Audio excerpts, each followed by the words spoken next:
Thank you for that beautiful prayer, EP Francis. And the loyal toast will be done by Rotarian Ellsworth. He's online. I'm seeing his. Hello, good morning all. Go ahead with the loyal. To the Commonwealth of the Bahamas. Thank you, Rotarian Ellsworth. Thank you. Okay. All right, so you may be seated in the room. Well, thank you, and thanks for showing up. I was nervous. I thought the rapture came, and I said, no, I'm certainly, I was very worried, but I said, Lord, I was on my knees last night. I asked for forgiveness, so clearly this couldn't be so. But I'll now invite Director Akeisha to announce the raffle. We have a wonderful meeting planned this morning. We're going to learn how to get rid of the belly fat. I felt some this morning on my way. Mrs. Cambridge is in the room, and I can tell you she's very slim. So she obviously has the secret, and we're ready for it. So please come to the podium, Madam Director. Tell us about our exciting raffle prize this morning. All right. Good morning, everybody. Good morning, everyone. Welcome, welcome, welcome to another amazing meeting. So this morning we have a $50 gift card to Fusion as our raffle prize. So you get 1 ticket for 5 and 3 for 10. So please go ahead and purchase in the room. And those of you that are online, purchase, purchase, purchase, purchase, purchase. Thank you. Order right now. All right, thank you, Director. And I now invite our Chair of Family of Rotary, Tamara, to recognize any special milestones. You know, I'm told the people who are born in December, they behave as if they and Jesus went to the same primary school. So are there any December borns?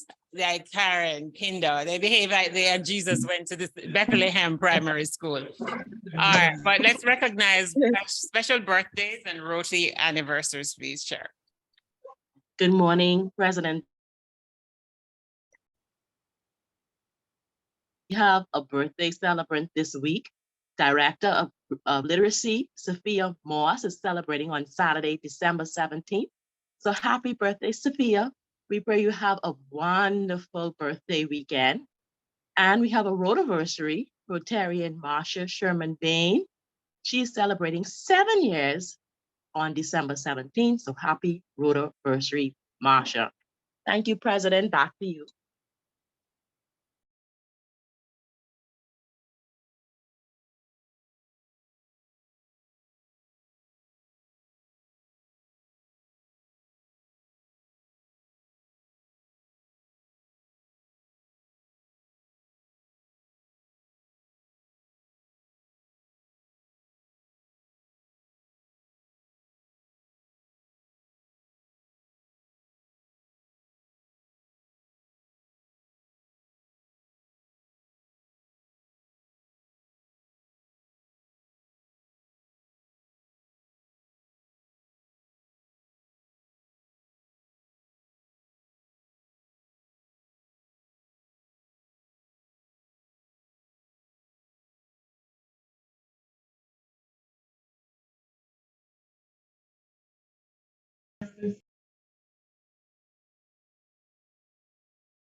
Oh, are you guys here now?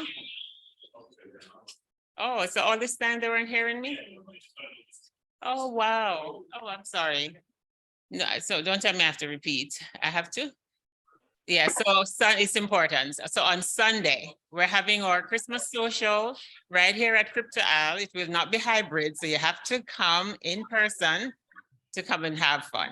It is going to be wonderful. I won't give away everything, but we have some special prizes and surprises. But we'd like you to bring a gift wrapped for a child. If it's a boy, wrap it in blue. If it's a girl, wrap it in red or some other color so we can distinguish between the sexes.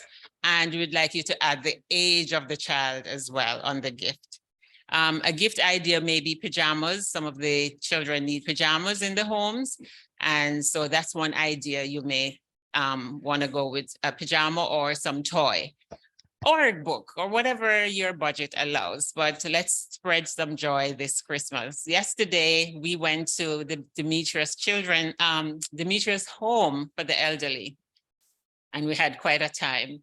Even though it was just Akeisha and I and our little elves, we had a whale of a time. One of the residents there gave us a long dissertation on how to behave this Christmas to make ourselves safe. And he was just so happy. And you should see the happy dance from the caregivers, because I know it probably took the burden off them to prepare a meal for them. And we brought their favorite, which she said was the pea soup with dumplings. She said they love that. So we made some happy faces yesterday, and we're inviting you. That was day one of our 12 days of Christmas. And now I'm going to invite Director Akeisha to come and tell us about great day two of our 12 days of Christmas. And please, please, please set aside some time for the next 11 days so that we can spread the Christmas joy. Good morning again. I'm back, everybody. Okay, so yesterday we started the 12 days of Christmas, and we were able to cater to the seniors, like President Donette said. They were so happy to have some nice hot pea soup and dumpling, fresh, coming off of the stove directly to them. And so today we are serving the children. We're going to have a tree lighting ceremony. So please, everybody, I know this is a busy time. Please come. We're going to be at Queens College this evening at 6 p.m. For literally an hour and 15 seconds. We're not going to be long, but we're definitely going to be strong. And I'm happy that the club has decided to partner with Feeding 5,000 Network so we can bring joy to the boys and girls that do not have the mother, the father, and just to share light. So it's all about giving. We're going to bring them together. We're going to have a little ceremony, and then afterwards we're going to feed them and allow them to go home. So 6 p.m. this evening, please, pretty please, everybody online and in the room. And Simone is going to be our MC, and she's going to be singing. And not just that, we have the encore band. They are coming and they're going to give us some lovely jazz music. They're going to be there. Okay. So we're going to have an amazing time. Yes, it's going to be very, very nice. And thank you so much, under the patronage of our club and PDG Felix and Lady Carla. And so we're going to have an amazing, slow down. Oh, sorry. Queens College, primary school grounds. You just come through the gate, drive straight up. Don't mind the Village Road Works. I promise you, it's not that bad. I go there every day. It's not that bad. Okay, so just come on, and you're gonna have an amazing and a wonderful time. We're gonna have somewhere set up. You get to take some photos, and you know what's so amazing? When we went to the Elizabeth Estates Children's Home in September, we were able to really make an impact on the children. And then we went back as the Feeding 5,000 Network. And when we did breakfast with them, they said, when are you going to come back for us to do karaoke? So this is just the icebreaker. We're going again to them next week, but come on, everyone, come together. You can bring your family, you can bring your children. We just can turn some lights on and smile with them and bring good cheer. Bring good cheer for kids that do not have mommy or daddy in their lives. I know firsthand, my kids don't have a dad. So come on, bring your kids out, bring your family out, and let's share some cheer and some smiles and just give back, and we're going to have a good time. Okay, thank you. So tonight, and then I'll overwhelm you tomorrow. What we're doing for day 3. Thank you. All right. Well, thank you. And what I want you to do, guys, is to look at the 12 days, because over the years, this is new for us, the 12-day challenge. but we did projects in our color teams. So I'd like you to look at the 12 days, pick a day, go to your color team chat and say, hey guys, which day are we gonna come out strong? Come out in your colors, come out in, I wanna see the red team come out because you're supposed to be the Christmas team. And so come on out, pick the project, discuss it in your WhatsApp chat. I know purple team will be doing Monday. So we're doing the 12 days. Our challenge will be to come out in our numbers on Monday. And I'm looking forward to seeing everyone in the group. Any other announcements online? Right. Oh, yes, the bell ringing. You want to come and announce it while you welcome our guests as well? I didn't forget you. I was just hoping that you got all the names, giving you more time to get the names and to do the welcome. So good morning, everyone. And thank you for your patience, President Donna, while I was doing 20 different things at one time. But firstly, a very, very warm welcome to our esteemed guests. Definitely, I suffer from the same issue that many other persons do in terms of the Christmas tummy. So definitely looking forward to your very, very good advice and guidance this morning. So welcome to all of our online guests. I see there's quite a few of you, more than persons in the room. So I think we do want to encourage persons to actually come in person, particularly at our in-person social, Christmas social. But we do have the bell ringing going on this week, Saturday. And like I said last time, and I'll say it again, we've been doing this for over 20 years. So we really, really, really cannot let the Salvation Army down. So please, persons, come out, sign up, and let's keep this tradition going. Before I go any further, do any Rotarians have any guests online that they would like to introduce before I jump in and start telling you who you forget to invite? Morning, Secretary Hemi. I'd like to welcome once again Carolyn to the meeting. Thank you, PP Jackie. Our newest member in progress. And I think with that, I think that's the only guest I see this morning. I did see someone else log in, but they've disappeared. But I guess we'll announce them during the meeting as things go. But please don't forget bell ringing. Please come out and support. And I'm looking forward to a very, very interesting meeting this morning. So back to you, President Donna. Thank you, Secretary Kemi. And so guys, I know it's the festive season, and the reason we put the party on a Sunday is because we know that most of the corporate parties are on the weekdays in the evenings. And I know Saturday night will be, Fidelity's party will be here, because I was trying for Saturday night and Fidelity will be here. I think it's over 200 people, so we couldn't fit along with them. We were trying to see if we could sneak into theirs, because I know Fidelity know how to show up, but we're going to have ours on Sunday and it will be late. I have a personal gift from me for every member, but you have to come. So I make it easy for me to give it to you because I'm traveling for Christmas and I won't have the time to get to everyone to present or for you to come and collect. So please turn out on Sunday so I can present my special gift from me to you. All right. Last night I went to a Christmas social. And someone spoke so highly of our club. Guys, you guys, if you don't think that we're the latest and the greatest little club in the galaxy, think again. And the person spoke in the air of the ambassador for the US. Dino, you and I are going to talk because next year's jazz is going to be something to behold. They spoke highly of the production of the event. They spoke highly of the artists and how wonderful she was. And the ambassador was like, oh, we support US artists coming in and, and so there's some things on the horizon. He gave me his personal cell number for us to reach out and start talking. And so I wanted to thank the fundraising team, Tanya, Sophia, Kemi, led by Yvonne, who, by the way, I was hoping would be in the room in person because it wasn't because of this event, because it's not my December Rotarian of the year, but Yvonne is by far the Rotarian of the month for November. And so I want you to give her a big round of applause. I mean, she did amazing work, not just on that, but all the fundraisers so far. as someone who has done fundraising before, I know it's probably the hardest committee to run in this club. And she has been doing an amazing job. And the thing is, she's also enjoying it. And that's important. Once you enjoy it, it becomes a breeze. She reminds me of PP Francis.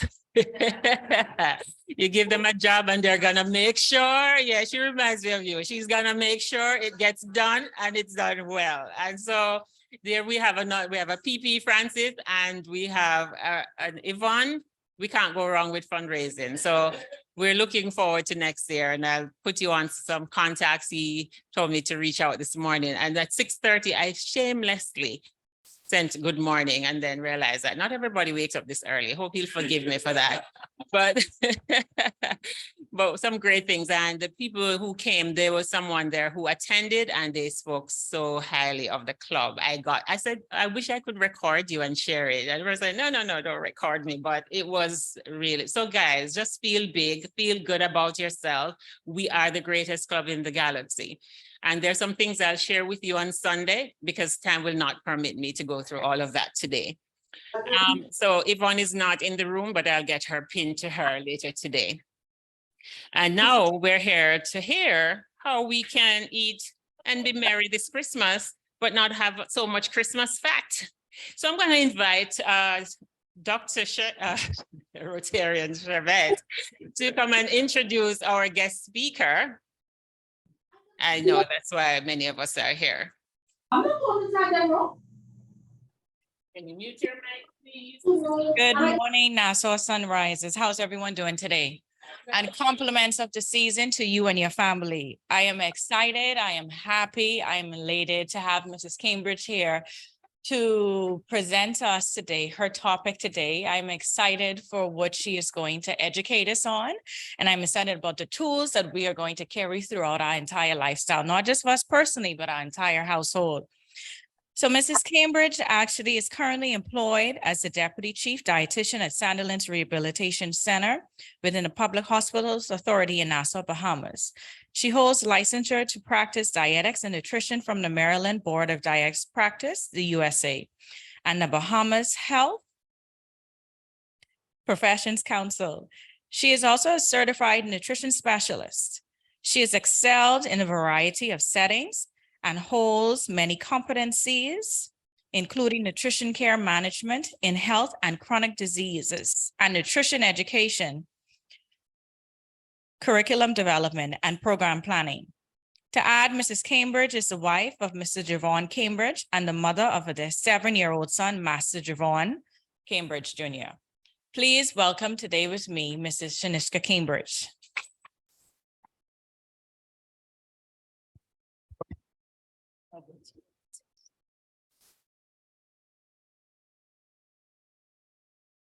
Good morning. Thank you, Dr. Stevens, for welcoming me here this morning.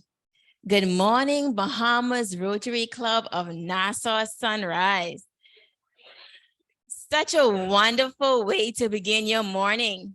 When I first received the invitation by your president, Donnie Cartwright, I thought it was a typo, 7 a.m.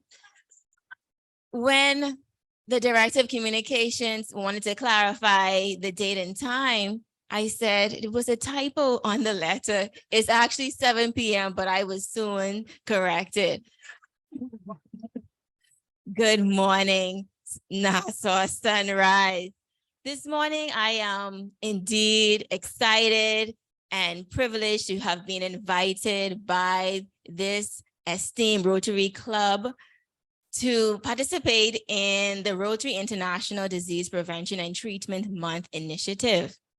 The Sandilands Rehabilitation Center, led by our hospital administrator, Mrs. Sandra Mortimer Russell, extend our warm regards, respect, and gratitude for inviting our institution in participating in this initiative.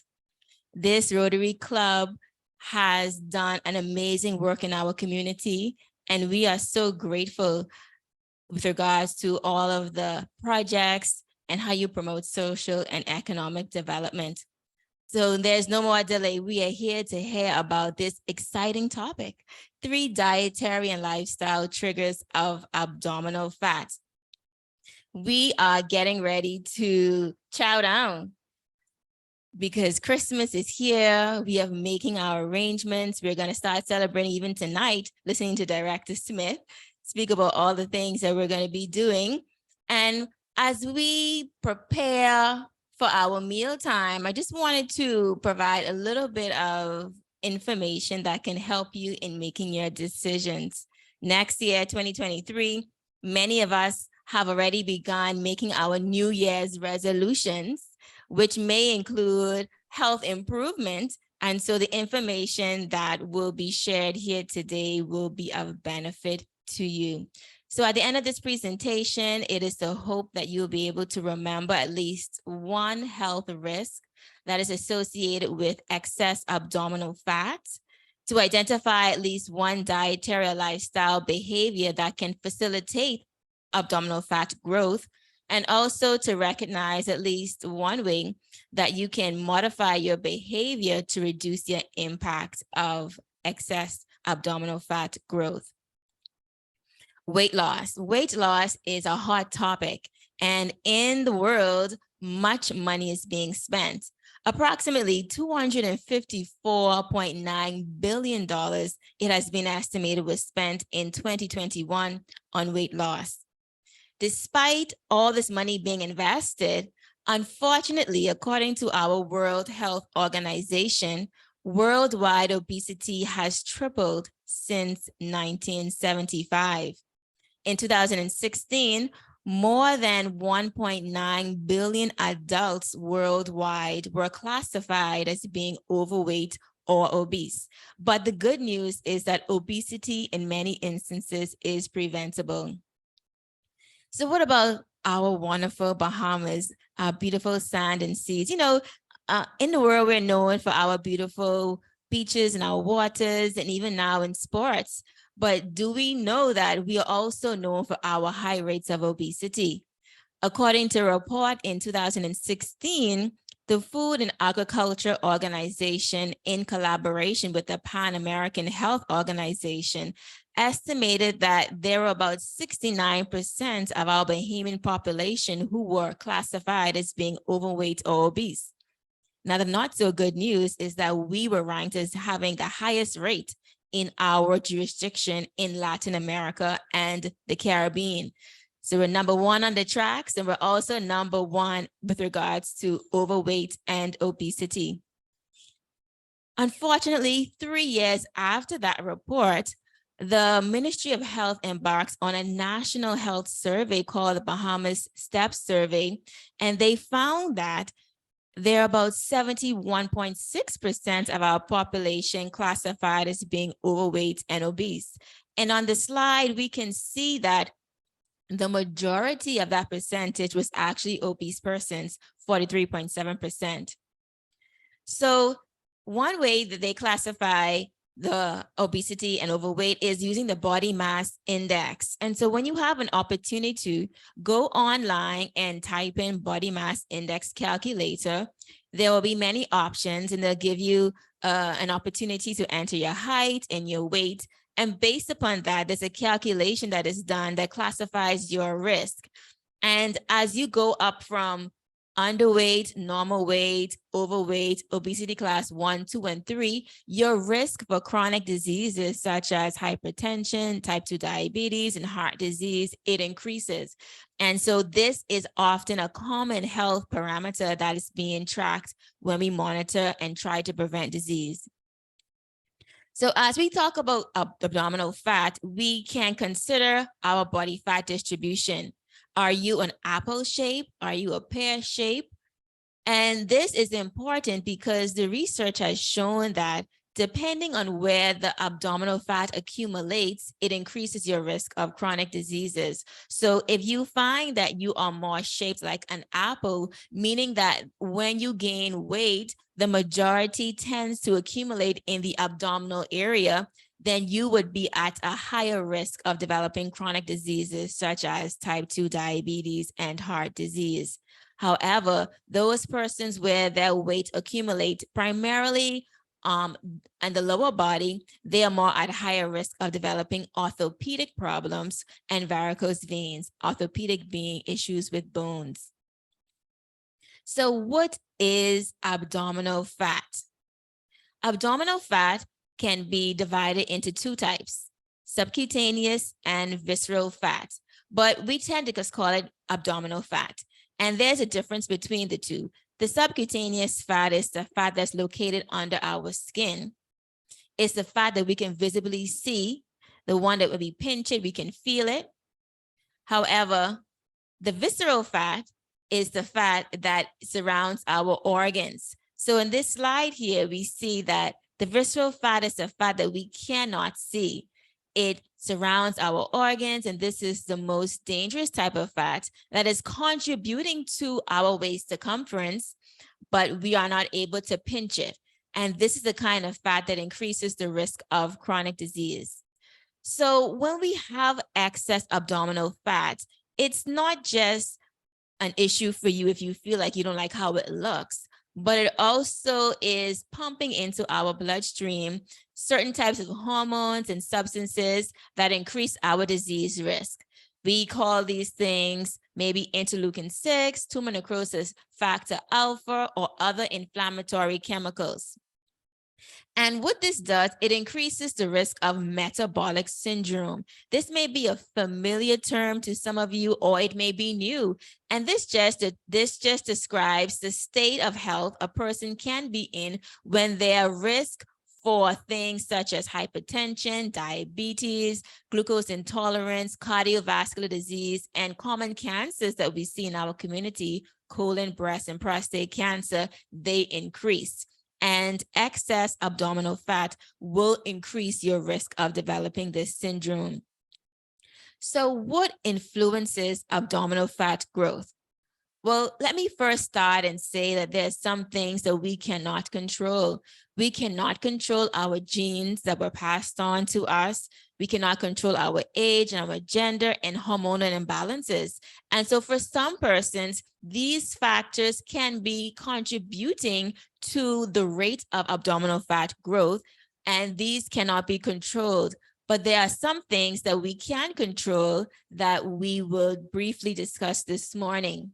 So the first dietary or lifestyle trigger of abdominal fat is in relation to our eating habits. There are certain things that we consume that can accelerate the growth of abdominal fat.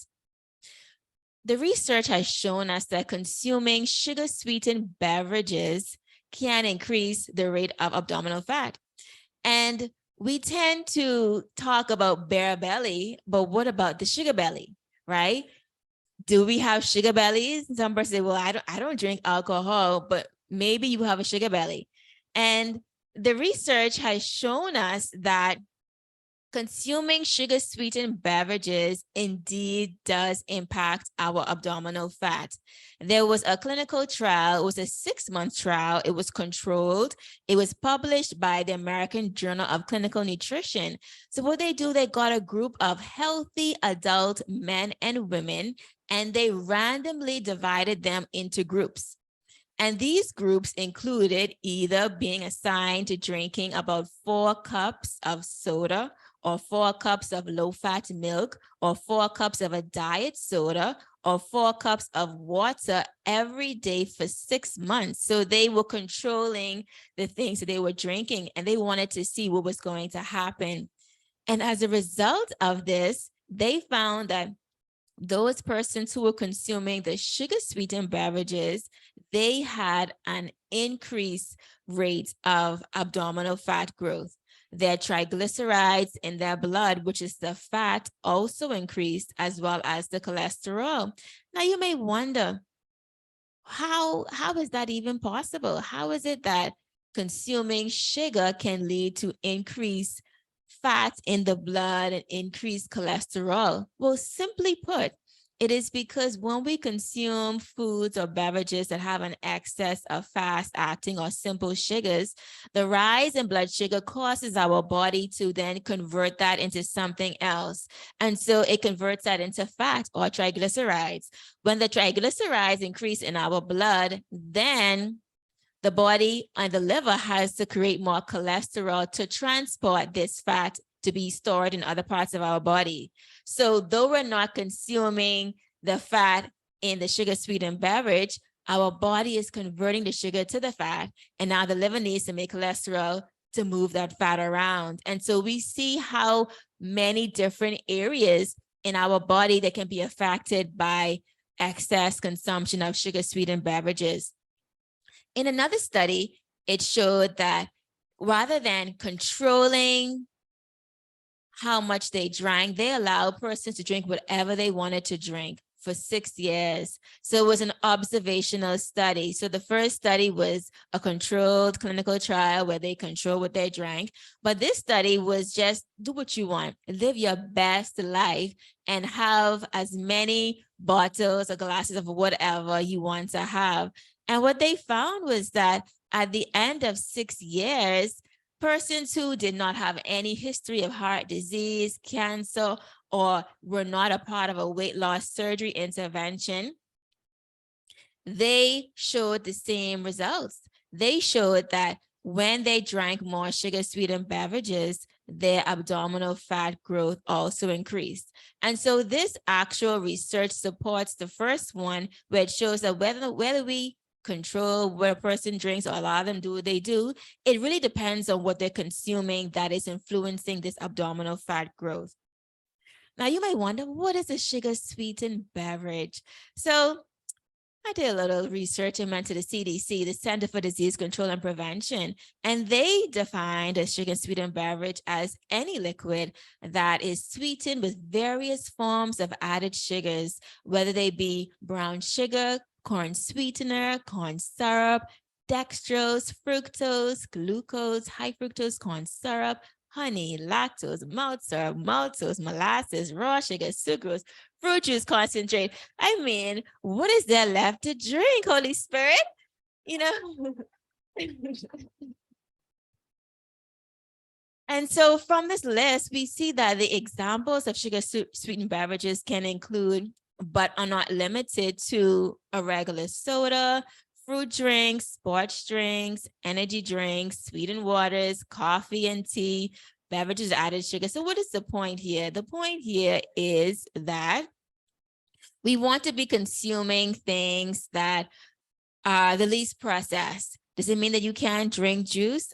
It is your choice, but we want you to know that when you're drinking beverages where it's sweetened, it's a liquid, and it's not a fruit smoothie that has not been added any additional ingredients or water, coconut water. If you drink a lot of it, it could contribute to excess abdominal fat growth.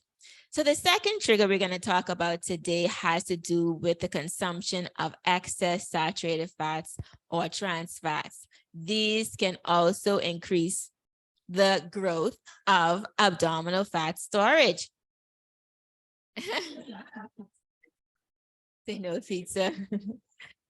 So again, just to help to strengthen this proposition, I looked at another study that found that in a double-blind clinical trial, so this one, it was different than the first one.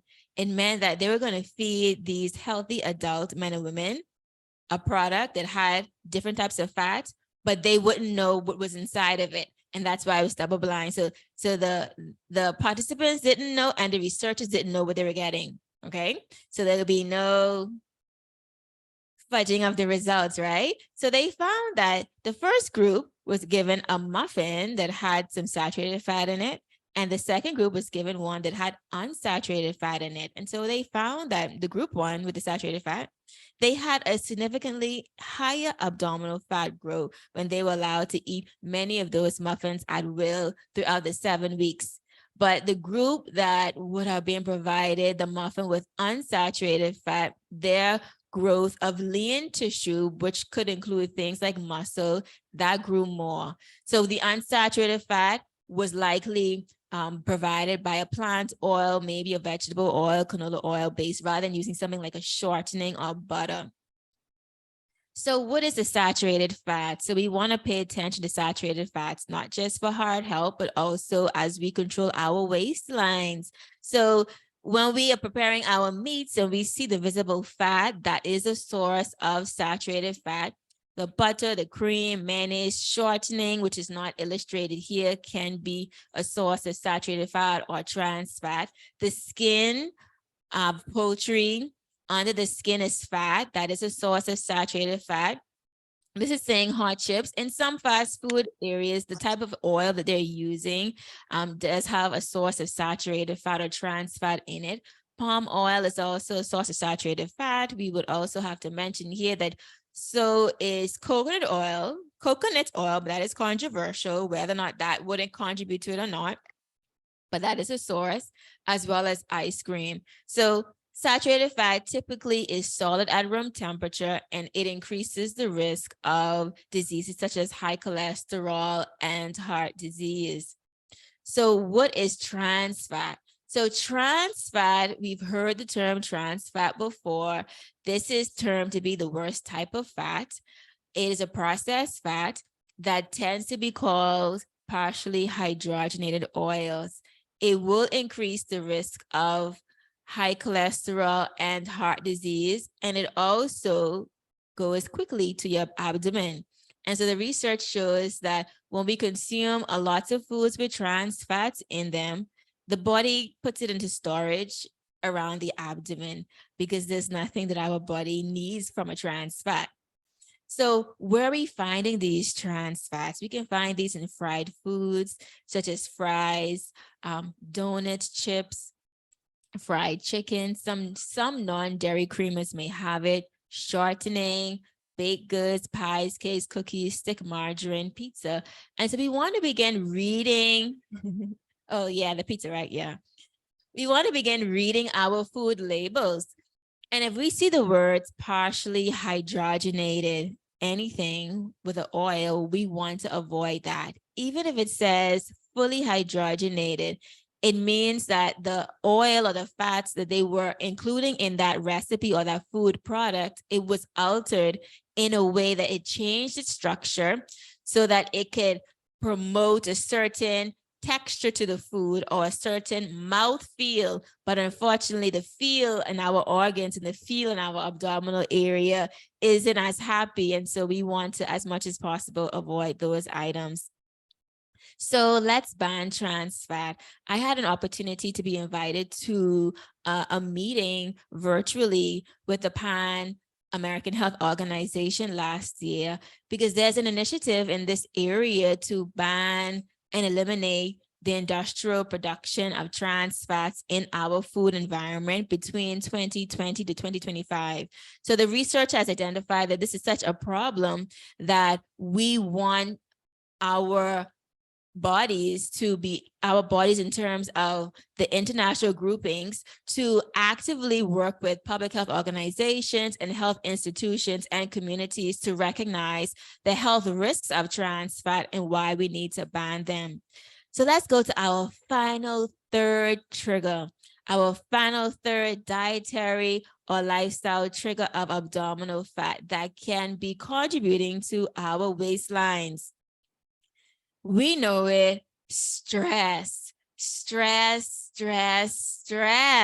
Come on, it's blamed for everything. Oh, it's raining today, that's stress, right? Stress-induced impulsive risk-taking behaviors is what the technical term that I will refer to this morning briefly. What does stress do to us? And how does it cause us to take what we call risk-taking behaviors? Stress can come from so many areas, and we don't really have to list them, but we can see here that it is everywhere, just waiting for us, right?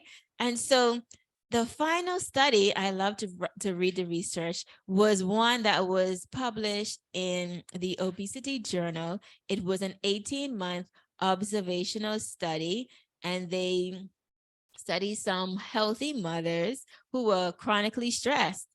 And they found that the chronically stressed mothers, they were engaged in more what they called impulsive risk-taking behaviors, and that led to an increased abdominal fat growth. And what causes these impulsive risk-taking behaviors? So what they're meaning is that when we get stressed, persons can maybe think insufficiently, they may not plan sufficiently, they may not control their behaviors. So what they're saying is when we get stressed, we do things that we may have not done if we had an opportunity to think about it more clearly, plan, and control our behavior. The stress is actually impacting parts of our brain that reduces our ability to control our behaviors. And so they found that when this happens, there tends to be an increased consumption of high fat and high sugar foods, right? An increased consumption of processed foods, fast foods, and alcohol. And there's an increased tendency to be a couch potato and not sleep as much, right? And so we see in this formula here, stress plus these risky behaviors with regards to unhealthy diet, being more laid back, as having a couch potato lifestyle and not getting enough rest is contributing to abdominal fat growth.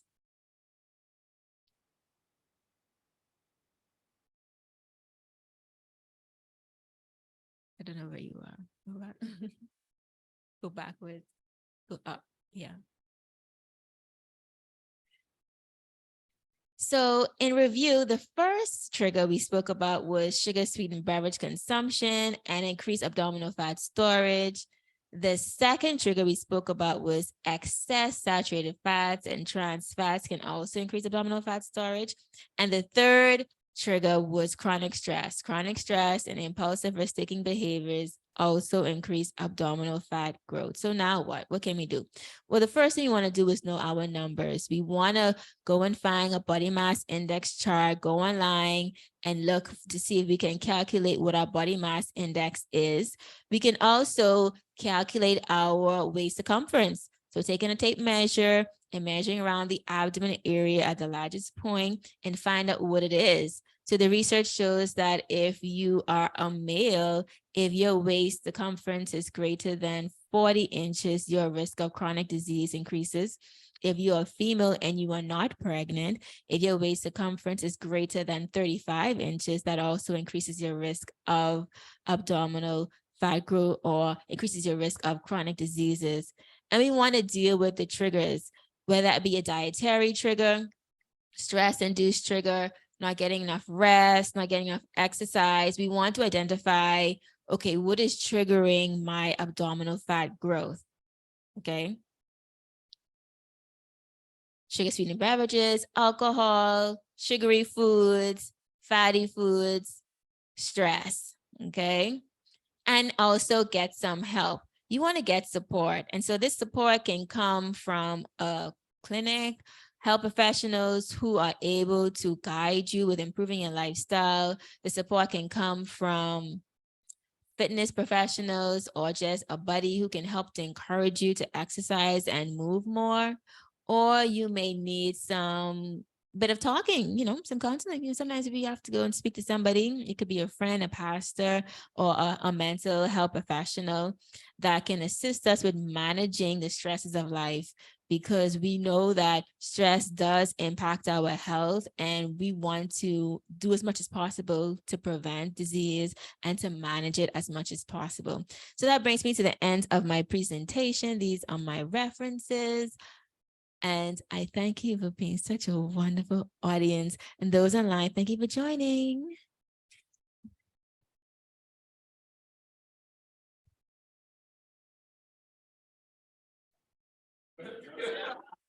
Oh, boy. Thank you. That was simply amazing. Thank you, Mrs. Cambridge, wasn't it? All right. We can take maybe 2 questions quickly, just 2 questions. Yes, Patrick.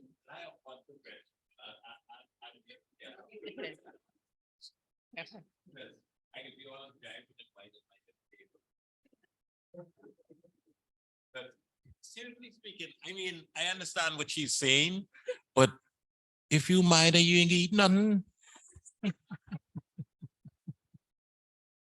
But 2 questions. Diet soda versus regular soda. Is there really a difference on veg?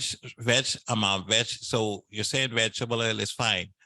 Margarine or butter, is there a difference?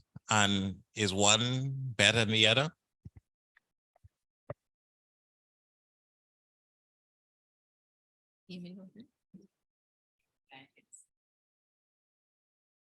Thank you for that question. Loaded, right? So diet soda versus soda, is there a difference? Well, there's a difference with regards to what's the sweetener. Okay, so we know that the regular soda would have something like a high fructose corn syrup, a fast acting sugar, which will increase blood sugars. You also have the diet soda, which may have an artificial sweetener, which can have health risks as well.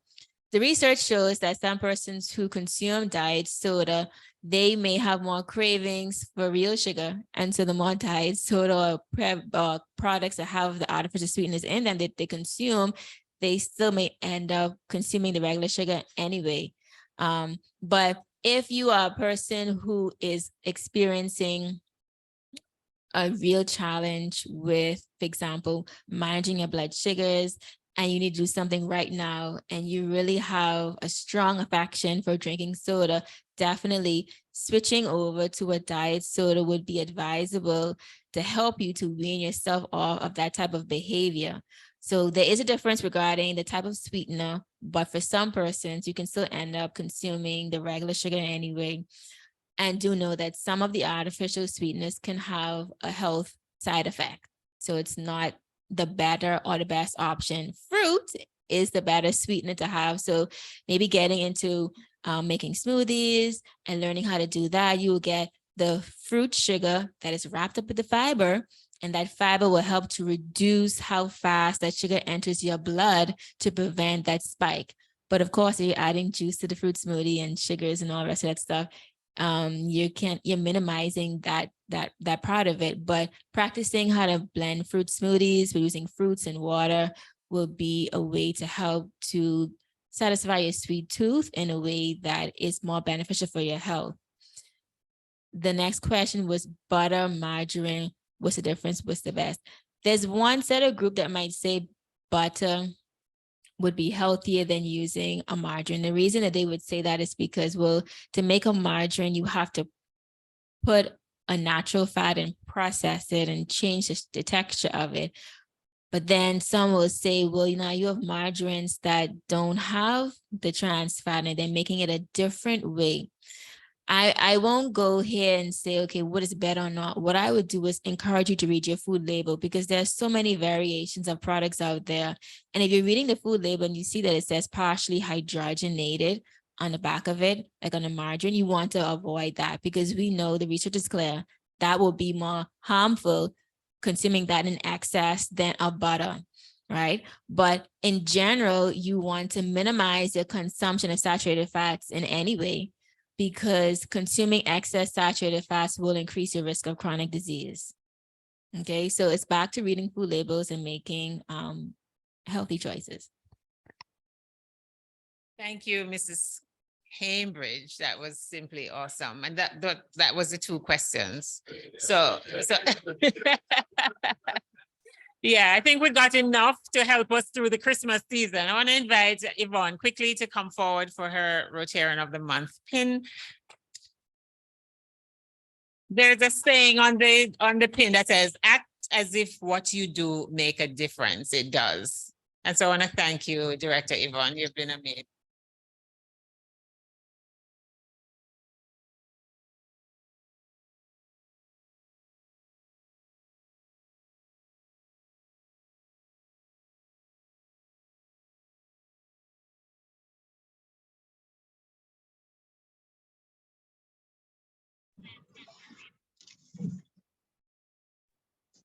Good morning again. We can't hear. Courtesy of the Orange Team, this morning, our prize is a $50 gift certificate to Fusion. And the winning person is Tanisha. So hopefully, Tanisha, you're still online. Congratulations. Yes, I am. Yay, thank you. So reach out to Leah Carla and she'll deliver the prize to you. Thanks everyone for participating. Thank you, PAG Karen. And I believe the vote of thanks, I missed that. The vote of thanks will be done by Rotarian Rashando.